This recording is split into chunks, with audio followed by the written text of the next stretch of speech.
Capítulo 1553. Corpo perfeito, parte 1. Porque seus olhos estão brilhando vermelhos como os do protetor? Kila perguntou a Moroka após perceber que Nalrond era o único que precisava de orientação no escuro. Visão de fogo, querido. É uma das muitas vantagens de ser um garanhão desperto, o tirano respondeu sem pensar. Ele até mostrou a ela por um segundo seus 6 olhos que lhe permitiam ver em todas as direções ao mesmo tempo. Quando você acordou e por que não me contou até agora? Kila perguntou, olhando para Moroka com suspeita renovada. Aconteceu logo depois do seu funeral. O tirano amaldiçoou sua própria estupidez e tentou inventar uma desculpa confiável. Para consertar os ferimentos que Deiros me infligiu, o mestre Ajatar teve que usar o revigoramento e isso desencadeou o meu despertar. Oh, deuses! Sinto muito. Kila o segurou com força, aproximando sua cabeça do peito dela e fazendo seu coração disparar loucamente. Isso é tudo minha culpa. Se não fosse pela estratégia da minha mãe, você não teria despertado e seu pai não teria encontrado você. Eu coloquei você nesta situação horrível e você não me disse para não me fazer sentir culpado por isso. Você é tão doce. E ela ficou tão comovida com a gentileza de Moroka que lágrimas quentes escorreram por seu rosto. Por um lado, o tirano estava muito feliz porque, ao preencher as lacunas sozinha, Kila o poupou do trabalho de inventar uma mentira. Por outro lado, as lágrimas dela e o fato de ele estar com muito medo de contar a verdade embaraçosa fizeram Moroka se sentir a pior escória de Mogar. Não é culpa sua. Agi como um idiota e paguei as consequências. Ele tentou minimizar suas ações, mas acabou parecendo ainda mais estoico e corajoso. Obrigado. Ela lhe deu um beijo suave que ele não gostou nem um pouco. A doçura de seus lábios foi envenenada por suas próprias mentiras, culpa e terror do que aconteceria se Kila descobrisse a verdade. Deuses, por que vocês são tão cruéis? Na única vez em que nem tentei parecer legal, consegui tudo o que queria, mas por um preço terrível. O que diabos eu fiz para merecer isso? Ele pensou. Desculpe estragar o momento, mas posso sentir movimentos à frente. Nalrond disse enquanto arrastava todos para perto de uma parede. Ele usou suas habilidades para suavizar tudo para todos, de modo que a rocha os cobrisse até que apenas seus narizes e olhos permanecessem expostos. Kila havia se esquecido completamente dos outros e estava grata pela escuridão que envolvia seu rosto vermelho como uma beterraba. Seu coração batia tão forte que ela teve medo de trair a presença deles. Então, uma figura entrou no corredor e seu sangue congelou. A criatura tinha mais de 3 metros, de altura, com um corpo humanoide coberto por pequenas escamas cor de sangue. Um único olho vermelho bem no meio da testa brilhava com uma luz sinistra que se movia pelas paredes do corredor como se pudesse atravessá-las. 3 conjuntos de chifres curtos e curvos emergiram de sua cabeça, maçãs do rosto e laterais do queixo. Sua enorme parte superior do corpo estava coberta apenas por uma faixa preta que protegia e comprimia seus seios, revelando a criatura como uma mulher.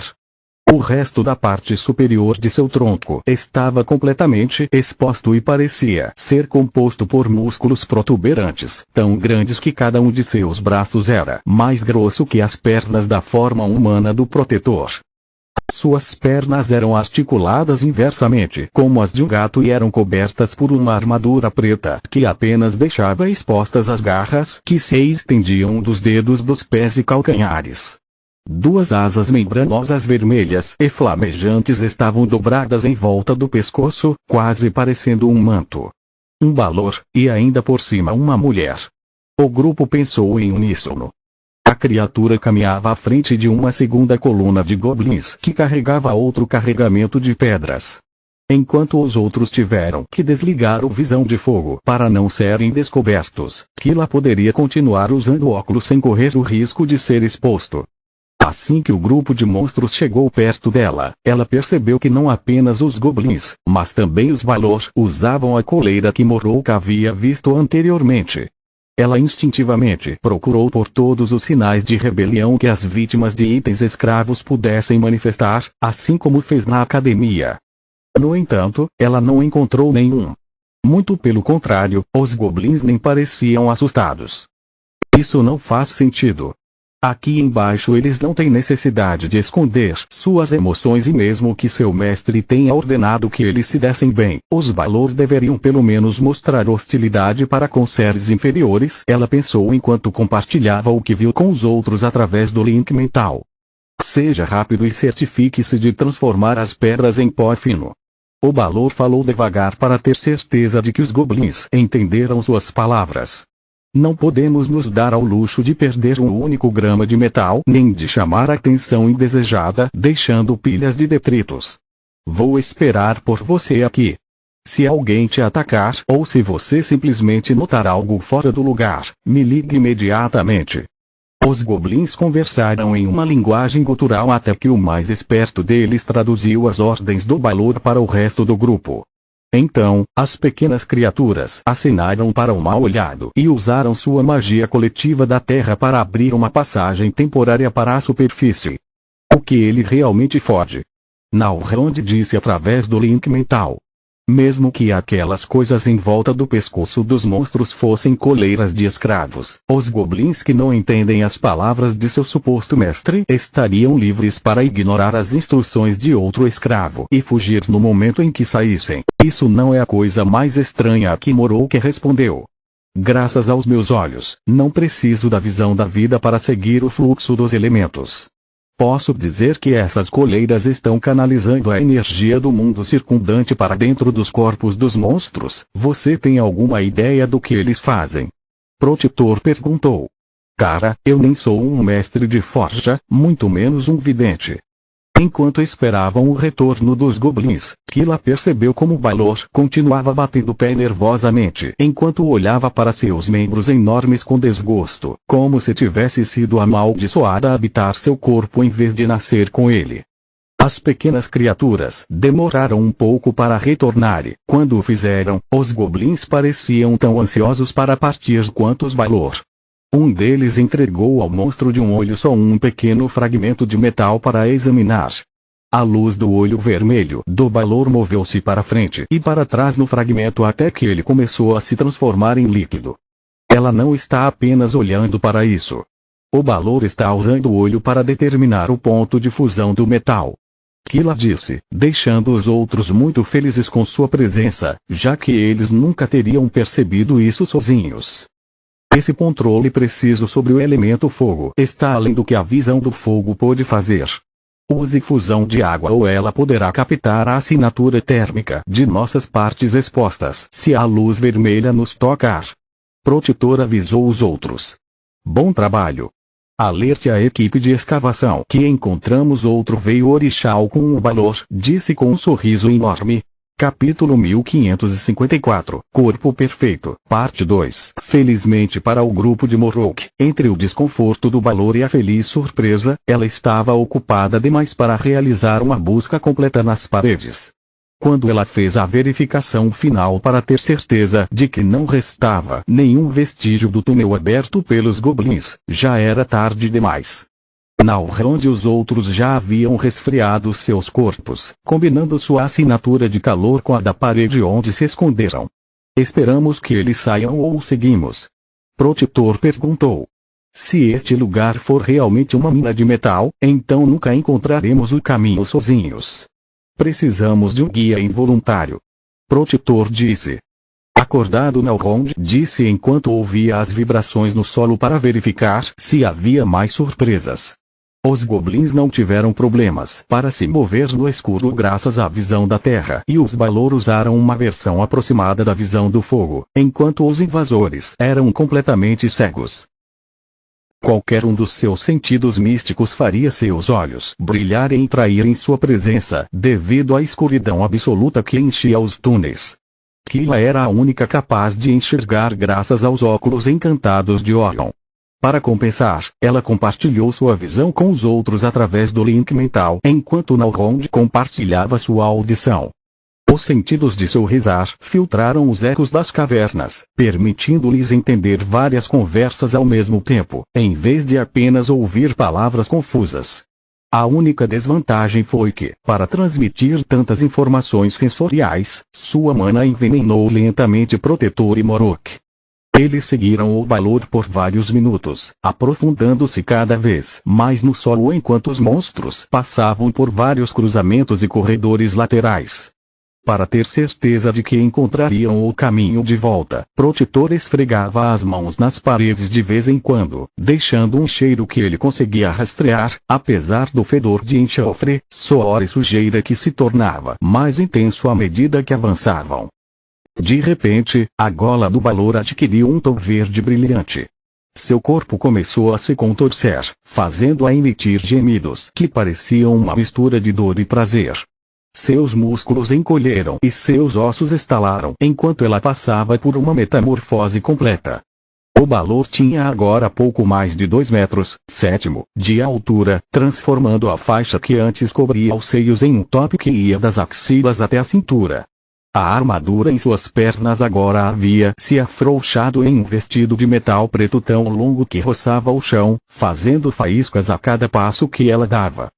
O monstro imponente se transformou em uma mulher delicada com pele azul pálida e uma cascata de longos cabelos prateados que chegavam até a parte inferior das costas. Seu corpo era o de uma deusa, com curvas e músculos de proporções perfeitas. O olho vermelho em sua testa havia se dividido em dois, um vermelho e o outro azul, que agora repousava nas laterais de seu lindo nariz. As asas membranosas vermelhas brilhavam como sóis enquanto ficavam cobertas de penas feitas de pura energia. Cada asa pegou a mesma cor do elemento com o qual abasteceu seus respectivos olhos. Sem o conhecimento do espantado grupo de invasores, os 4 elementos restantes que haviam sido previamente fundidos com o corpo do Balor convergiram para sua barriga, onde junto com a energia de suas asas formaram um núcleo de mana áspero. Pela Grande Mãe, Kila disse. É por isso que os Balors caídos não podem ter mais do que 3 olhos. Eles precisam fundir 2 em 1 para compensar a falta de asas. Um atrai a energia mundial e o outro concentra o seu elemento. A transformação deve ser por conta do colarinho e da profundidade que alcançamos, Morok disse. Aqui o fluxo de energia mundial é muito mais forte, permitindo que não apenas os goblins menores, mas também o enorme Balor voltem à sua forma original. Cara, se ela é gostosa. Nalrond deixou escapar, fazendo os outros se virarem para ele. O menino precisa trançar Protetor, disse depois de cheirar os feromônios furiosos do rezar. Grande momento, Morok disse com os olhos cheios de tanta empatia que fez Nalrond se sentir ainda mais um canalha. Se você continuar olhando para mim, vamos perdê-los. Vamos embora. O rezar disse envergonhado. Quando ele finalmente conseguiu desviar os olhos da bunda do Balor para seu pescoço delicado, Nalrond se perguntou se a coleira poderia ajudá-lo com seu problema. O artefato parecia ser capaz de fixar mais de um tipo de força vital e ele estava ansioso para testar seus efeitos. Isso explica porque antes ela estava tão enojada com sua própria aparência, mas não como a Jatar pôde ter perdido uma mina de metal mágico. Ele não disse que este geyser era improdutivo. Kila perguntou. Ou melhor, era para ser. Ele me trouxe aqui para me ensinar como identificar os sinais de recursos mágicos, mas todos os seus feitiços deram negativo, Morok disse. E acho que essa é a razão. Nalrond apontou para um ponto da parede onde vários colares estavam ligados entre si, formando pequenos círculos na pedra. Perto de cada um deles, havia um grupo de Balors caídos cujos membros coletivamente tinham acesso a todos os 6 elementos.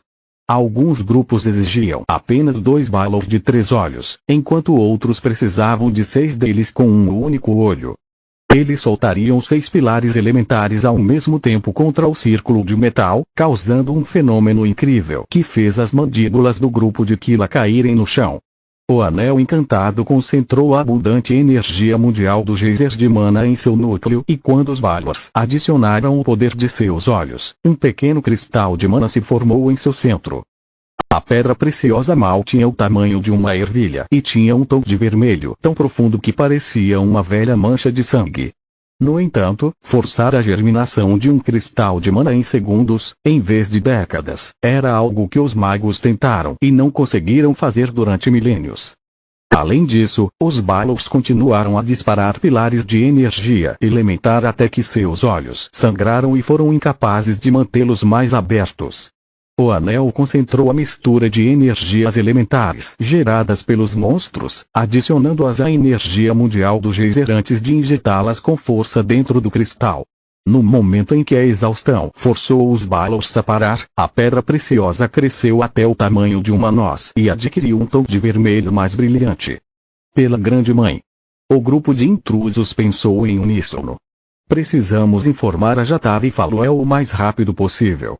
Se esses monstros puderem refinar cristais até ficarem brancos e usá-los em sua fabricação, não há como dizer o quão perigosos eles podem se tornar. Quero dizer, isso é algo que nem mesmo Solos pode. Uma cutucada poderosa nas costelas do protetor interrompeu Nalrond.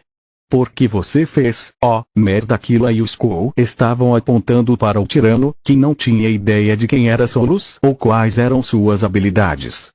Nalrond estava tão acostumado a conviver com pessoas que já a conheciam que havia esquecido que Morok não fazia parte do clube. Quem é Solos? Ele perguntou. Um amigo nosso que há muito tempo tenta fazer cristais artificiais. Kila conseguiu mentir apenas por omissão, esperando que Morok abandonasse o assunto.